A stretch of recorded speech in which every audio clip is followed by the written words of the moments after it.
Anusha Sakui is an entertainment industry reporter with the Los Angeles Times. She joins us now live to talk about it. And you and I talked about this at the time that it happened, and we both thought, especially you, that it would be unlikely that he'd be charged. What happened?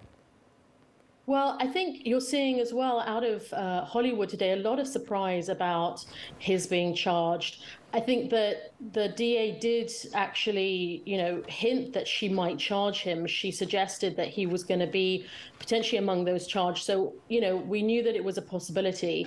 The question now is what happens between these next few weeks when the DA files her charges with the courts, and if those two involuntary manslaughter charges are actually going to, if Baldwin's actually going to face them. You had to wonder, someone had to be held accountable for that, right? Right, and we interviewed, the DA and the special prosecutor today, and they said that while there's no indication that this was an intentional homicide, that they still think that they have the three people most culpable for what happened to Halyna Hutchins. And of course, Baldwin being a producer on the show probably made it a lot worse for him. Well, he has argued that he didn't have any role in hiring crew, and that his role was limited to, casting and creative decisions. But, one could argue that as a producer, he had greater control than anybody else in terms of like the crew.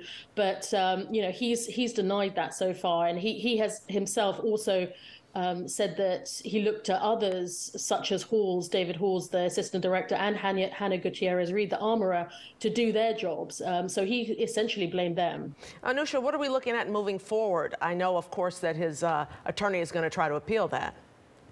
So we're waiting for the charges to be filed. And then once they're filed, 60 days after that, I believe there is a hearing, but there would need to be a trial, and a jury would need to decide which of these two involuntary manslaughter charges Gutierrez-Reed and Baldwin are found guilty of. If they find them guilty, they could obviously acquit them. And if they find them guilty, then, the maximum charge that they could pass down could be, up to 5 years mandatory sentence. So, it's pretty serious. What impact could this have on films moving forward? Well, the SAG-AFTRA, the Hollywood union, it's Hollywood's biggest union, actually came out with a very strong statement this afternoon saying that it wasn't the responsibility of actors to be doing this, and challenged the prosecutor's decision.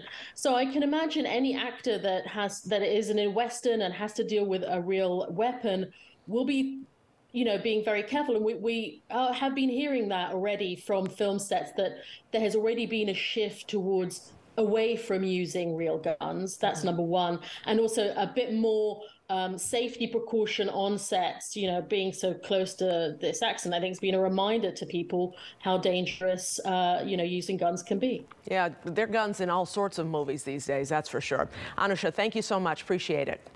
My pleasure.